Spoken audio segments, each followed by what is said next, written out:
Olá, como vai? Vamos dar início à nossa aula sobre sensação e percepção.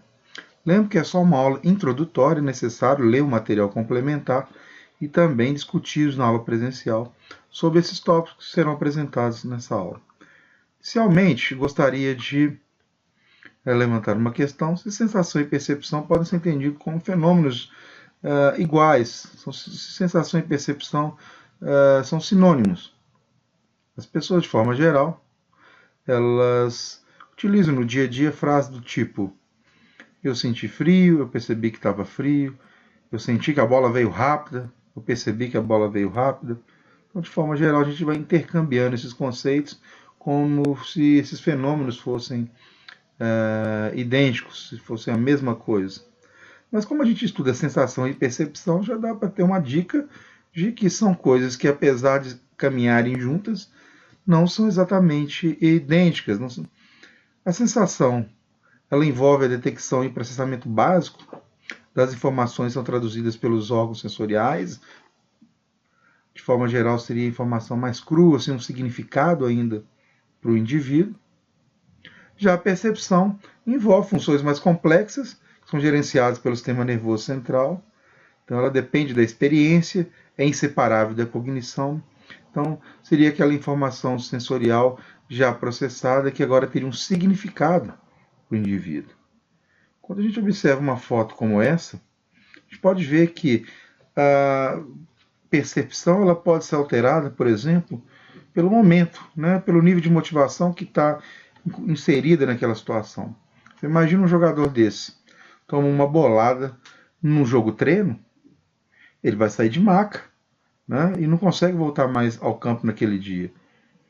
Já no final de um campeonato, valendo aí, né, um bicho, muito dinheiro em jogo, talvez ele quebre o nariz e essa percepção da dor, né, seja alterada, de forma que ele consiga jogar e só vai perceber realmente o estrago que foi feito, né, a partir de uma bolada dessa no rosto, só ao final do jogo.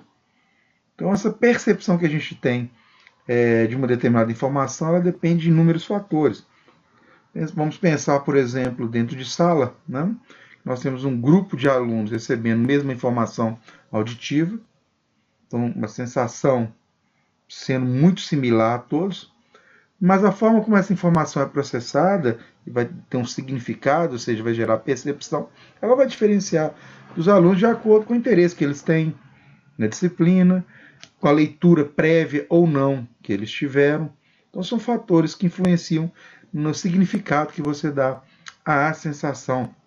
É via a sensação que nós conseguimos interagir com o ambiente.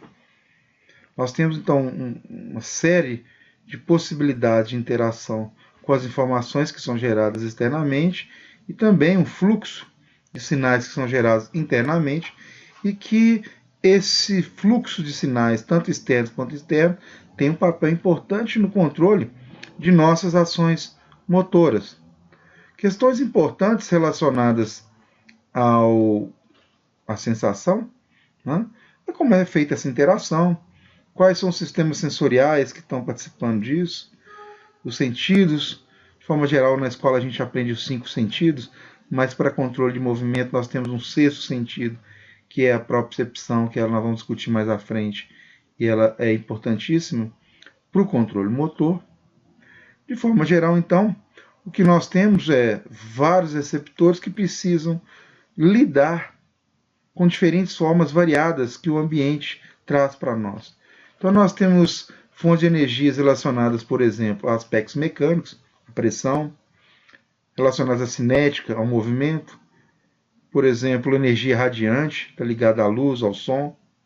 E também a energia térmica, o calor. Essas diferentes fontes de energias precisam ser traduzidas numa linguagem própria para o nosso sistema nervoso central. Essa linguagem é a atividade elétrica. E se nós pegarmos esses diferentes receptores que lidam com essas diferentes formas de energias, nós vamos observar que existem mecanismos similares entre os diferentes sistemas sensoriais. Então, de forma geral, inicialmente nós temos a estimulação do receptor sensorial, esse receptor ele é específico ao tipo de energia. Após essa estimulação, esse receptor ele tem que codificar essa estimulação, ou seja, gerar um estímulo nervoso. A partir da geração desse estímulo nervoso, há uma transmissão, né, desse fluxo de sinal por vias aferentes. Então, essa vem da periferia para o centro. O pré-processamento desses sinais no tálamo. E o tálamo ele distribui e decodifica esses sinais para suas áreas cerebrais específicas para essas funções sensoriais. Então, nós teríamos informações vindo de diferentes fontes sensoriais, tá? Como, por exemplo, a visão, o labirinto, da audição, de informações que vêm de receptores que estão no sistema músculo-esquelético, e essas informações elas passam pelo tálamo, e o tálamo teria um papel de direcionar para as áreas sensoriais primárias, por exemplo, os olhos gerando informação, fluxo de sinais relacionados, né, à visão, que posteriormente o tálamo traria para o córtex visual, no lobo occipital, para que dê início ao processamento dessa informação sensorial. Um outro bom exemplo também seria no córtex sensorial primário, essa região aqui, teria um papel importante, por exemplo, para o processamento do tato. Então nós temos toda uma via, né, que inicia lá no receptor e que ela tem um destino final em termos de início de percepção nas áreas sensoriais primárias. Tá? Essas setas em vermelho indicam algumas informações fundamentais para o controle motor. Não que a audição não seja importante, ok? A importância também da audição é maior, é grande. Nós veremos isso na aula presencial. Um bom exemplo de como essas vias, né, são ativadas, se você estimula de forma tátil a mão de um indivíduo e utiliza uma técnica para se avaliar a ativação de determinadas áreas cerebrais, que é, por exemplo, análise por imagem de ressonância magnética funcional, o que nós vamos ver é a ativação de determinadas áreas, por exemplo, o córtex sensorial primário, ou S1, a partir dessa estimulação. Então, essa via, né, ela tem uma certa conexão passando por todos aqueles caminhos, todo aquele trajeto explicado anteriormente. Um outro fenômeno interessante é a questão da intensidade no qual esse sinal é transmitido. Então, quando o sensor é estimulado mais intensamente, ele emite impulsos elétricos para o cérebro com maior frequência, frequências mais altas. Esse fenômeno é chamado de somação temporal. E raramente estímulos de alta intensidade eles estão restritos, né, a poucos receptores, ou seja, normalmente você tem uma ativação de vários receptores. Então, existe uma irradiação da estimulação conforme a intensidade do estímulo sensorial aumenta proporcionalmente o número de receptores estimulados. E isso tem como efeito, né, levando a disparo de impulsos nervosos para aquela respectiva área sensorial primária. No caso aqui, por exemplo, do estímulo tátil, o S1. Nessa situação ocorre uma somação também espacial pela ativação conjunta de vários receptores sensoriais, cuja sinalização chegará ali no mesmo intervalo temporal ao córtex sensorial. Existem diferentes tipos de sensores. Nós podemos identificar esses sensores por diferentes formas. Uma forma muito usual no estudo do controle motor é a definição em relação à localização desses sensores. Então, nós temos interoceptores, proprioceptores e esteroceptores. Para o controle motor, os interoceptores eles não têm um papel essencial. Eles estão localizados nas vísceras e vasos. Está relacionado à nossa percepção de fome, de sede, prazer sexual e alguns tipos de informação que nem são conscientes, do tipo pressão arterial, pressão de O2. Então, os interoceptores teriam, no momento, um peso, uma importância menor para nós estudarmos o controle motor. Mas os proprioceptores e os esteroceptores, sim, têm um papel importante para nós. Então, o termo propriocepção muitas vezes é usado também como somestesia, e refere-se à capacidade do sistema sensorial de captar sinais gerados pelo corpo do indivíduo, ou seja, informações são geradas internamente, através de receptores que estão localizados no nosso sistema, por exemplo, a maioria, como exemplo, no sistema musculoesquelético. Como esses receptores eles se encontram no interior de músculos, articulações, tendões e também do ouvido interno, eles são capazes de gerar informações exclusivamente sobre postura e sobre movimento do nosso próprio corpo. Então, os proprioceptores estão localizados profundamente, né, em músculos esqueléticos, tendões, fáscias, ligamentos, cápsulas articulares, e eles geram impulsos proprioceptivos conscientes e inconscientes. A propriocepção consciente é aquela que atinge os níveis mais altos do sistema nervoso central, atinge o córtex cerebral, permitindo então a gente perceber de forma consciente a posição do corpo e suas partes, bem como também a percepção da atividade muscular e dos movimentos articulares. E eles têm um papel importante na nossa percepção de posição e movimento. A propriocepção que é consciente também é chamada de sinestesia. Aquela propriocepção que ela é inconsciente, não desperta nenhuma percepção. Esse texto ele não está adequado, tá? O correto seria percepção, sendo utilizado para regulação reflexa da atividade muscular, através do reflexo miotático ou de atividades correções mais automáticas, realizadas no nível subcortical, em estruturas como o cerebelo. Então, existem dois tipos de propriocepção. A sinestesia é uma propriocepção, mas nem todo tipo de propriocepção é exatamente uma sinestesia. Então, em suma, a propriocepção envolve a identificação senso-receptora das características do movimento do corpo dos membros, são informações internas. A propriocepção é responsável pela informação a respeito da posição, velocidade, angulação, intensidade de movimentos sobre nossas estruturas. E nós temos aí dois tipos de receptores que são importantíssimos dentro da propriocepção, principalmente próximo do sistema musculoesquelético. Um deles são os órgãos tendinosos de Golgi. Esses receptores estão localizados na junção entre tendão e as fibras musculares. Eles têm uma sensibilidade alta à deformação mecânica. Então, no caso de um estiramento passivo da musculatura, o que a gente observa é uma baixa frequência de ativação desse receptor. Por outro lado, quando você tem contrações isotônicas, isométricas, esses sensores geram uma frequência de sinais diretamente relacionada à tensão muscular. Então, tem um papel importante na detecção de força produzida. Maior força gerada no músculo, maior deformação dessa estrutura.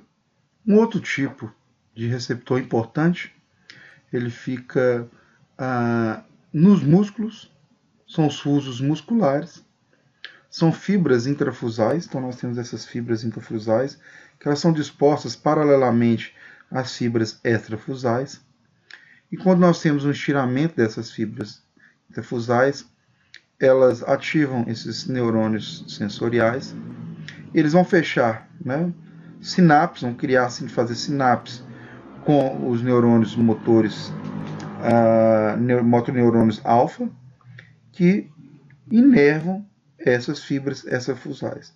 Então ela tem um papel importante falar sobre informar ao sistema nervoso central sobre o nível, a intensidade de um determinado estiramento e a velocidade que ocorre nesse estiramento. Na verdade, a soma desses dois receptores proprioceptivos, o fuso neuromuscular mais o órgão tendinoso de Golgi, ele fornece de forma contínua, né, para o sistema nervoso central informações importantes sobre o comprimento do músculo, sobre a velocidade da variação do comprimento e tensão produzida pela contração muscular. Uma outra fonte importante de propriocepção é gerada no aparelho vestibular. A regulação de nossa postura, nosso equilíbrio, é fundamental a participação das informações sensoriais que são geradas nesse aparelho. Nós temos o ouvido externo, o ouvido médio, e o aparelho vestibular fica no ouvido interno. Ele é constituído por dois tipos de receptores, nós veremos na aula presencial, os canais semicirculares e os órgãos otolíticos. E essas estruturas, elas são preenchidas com substâncias líquidas, tá? No caso dos semicirculares, a perilinfa, e no caso também dos órgãos otolíticos, também um fluido, e o deslocamento desse fluido vai gerar em outras estruturas informações importantes sobre posicionamento, sobre aceleração, desaceleração da nossa cabeça. Boa parte das informações que são geradas no aparelho vestibular são usadas para o controle automático de nossas respostas motoras. Além de ser uma fonte importante, como foi dito, para o controle postural, o sinal proprioceptivo originário no aparelho vestibular está vinculado a movimentos reflexos que nós temos da cabeça, do pescoço, e em coordenação com os movimentos oculares. Então, uma das funções importantes do aparelho vestibular é a ação de estabilização dos nossos olhos. A gente sabe ver que essa informação proprioceptiva ela tem um papel importante, né? E somado às informações que vêm dos receptores órgão-tendinógicos, difusos musculares, nós temos aí um quadro um pouco mais geral do que seriam as informações proprioceptivas. Nós teríamos também como exemplo os receptores articulares, vou falar um pouco deles na aula presencial, mas que não teria, ou ainda não é tão claro, a participação dele, assim como é desses receptores que foram apresentados aqui. Outro tipo de informação, né, seria a estereoceptiva, seriam que as informações estão relacionadas e são sensíveis à variação do meio. São localizados, esses receptores são localizados na superfície externa, são ativados por diferentes fontes, como frio, calor, pressão. Além disso também, nós temos aí o papel da visão, da audição, somente para o controle motor.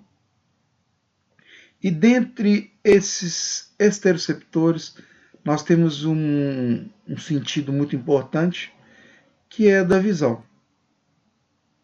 A informação estereoceptiva visual, ela predomina no controle dos nossos movimentos. Então, quando há uma discrepância, por exemplo, uma incongruência entre uma informação de um outro sentido com a visão, nós tendemos a acreditar ou confiar mais na visão do que nos outros sentidos. A visão tem um papel importantíssimo em todo o controle manual, na nossa escrita, na rebatida, na apreensão, né? Então, todo controle manual, para ser preciso, a visão ela tem um papel muito importante. A visão também tem um papel importante na locomoção, né, na qualidade da forma como nós navegamos no meio, porque o meio, muitas vezes, tem uma dinâmica muito grande, e essa capacidade de a gente identificar essas alterações do meio dependem muito da informação visual. Ela atua no campo de aproximadamente 200 graus na horizontal e 160 graus na vertical. E nós temos a visão central, que ficaria entre 2 e 5 graus, também chamada de visão foveal ou focal. E tudo que está fora desse campo é considerada visão periférica. Obviamente, a visão central tem um papel importantíssimo na extração de informação com bastante precisão que a gente tem no movimento. Nós olhamos, por exemplo, um saque de tênis de mesa, como o papel da visão central é importante para a gente acompanhar o objeto até um pouco antes do ponto de contato. Um exemplo de como que nós confiamos mais na visão do que em outros sentidos, um experimento, um paradigma clássico, que é da sala móvel. Então nós temos um chão fixo e essa parede ela desloca tanto para frente e para trás e em diferentes velocidades. Quando nós analisamos, aí, pode ser via atividade eletromiográfica ou uma análise cinemática, onde é que nós colocaríamos sensores em determinados pontos anatômicos do sujeito para poder filmar alterações ali cinemáticas, o que a gente observa é o seguinte: o sujeito está em pé, não há uma alteração no chão, ou seja, as informações proprioceptivas elas não são alteradas. O que a gente vê a partir do movimento das paredes dessa sala é que o sujeito começa a executar correções posturais. Então há uma incongruência entre a visão e a propriocepção, e como nós acreditamos e confiamos mais na visão do que a propriocepção, nesse caso a gente executa essas correções mesmo quando elas não seriam necessárias.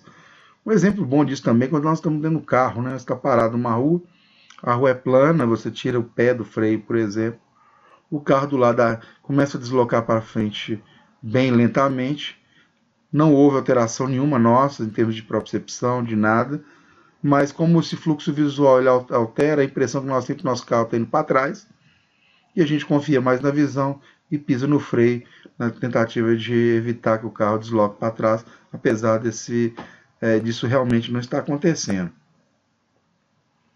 Uma outra questão interessante que nós vamos ver na aula prática é que o sistema oculomotor, além de gerar informação estereoceptiva, a própria visão, existem grupos de músculos, pares de músculos que controlam, né, direcionam o movimento dos olhos e que, a partir dessas combinações, dessas ativações desses músculos, nós também temos informações proprioceptivas que são importantes para o controle motor nessa lógica de que o sistema oculomotor ele gera informações proprioceptivas.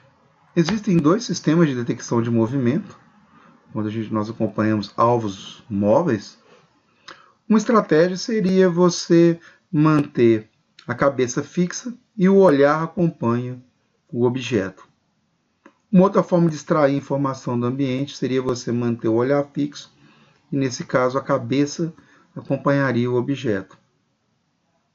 Uma situação como uma rebatida dessa aqui do beisebol, já posso te afirmar, se você tiver mais tempo de exposição à informação, qualquer uma dessas duas estratégias vão gerar comportamentos com controle motor eficiente. Mas se você tiver baixo tempo, ou seja, essa bola é muito rápida, qual dessas duas estratégias seria mais adequada? Procure isso na literatura, dá uma lida para você, como curiosidade. Uma outra informação estereoceptiva é o tato, né? Ela tem uma função importante no controle motor. Se nós olharmos essas condições aqui, nós temos capacidade de perceber diferentes aspectos relacionados à percepção. Então, nós temos vários receptores mais profundos e mais superficiais, né? Nossa pele tem diferentes funções, para, por exemplo, indicar, no caso aqui, o nível de rigidez, a dureza a pressão, pela pressão que você exerce em cima desse objeto, vai te falar um pouco sobre a dureza dele.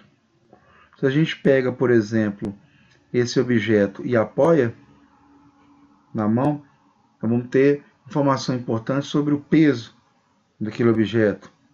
Quando nós temos esses deslocamentos laterais nesse objeto, vai falar um bocado sobre, por exemplo, o tipo de textura que esse objeto tem, contorno, a forma. Então nós temos diferentes formas de explorar manualmente, né, os objetos, e essas informações táteis que a gente aproveita elas de formas específicas vão trazer informações importantes para a percepção que a gente tem dos objetos. E no controle manual, por exemplo, a informação tátil é muito importante. Se você anestesia, por exemplo, os dedos e em movimentos de pinça, o sujeito tem que segurar e produzir um nível de força, você vai ver que à medida que você perde essa sensibilidade, a qualidade, a forma como ele modula a força fica alterada, ele produz níveis de força muito maiores que aqueles seriam necessários, ou seja, indicando, né, que à medida que você faz um movimento de pinça, essa informação tátil ela tem um papel importante na forma como é que você vai modular o nível de força. Então, indico para vocês a leitura, né, está disponível já no nosso no nosso Dropbox, e as questões que a gente tem para os grupos. Então, vamos trazer prontas as respostas para essas questões e vocês vão defender, né, esse posicionamento seu, essas respostas suas frente a essas questões. Então, já foi dito, conversado um pouco inicialmente nessa aula. As frases abaixo têm o mesmo significado, né? Eu senti que a bola estava alta, eu percebi que a bola estava alta. O que isso tem de significado?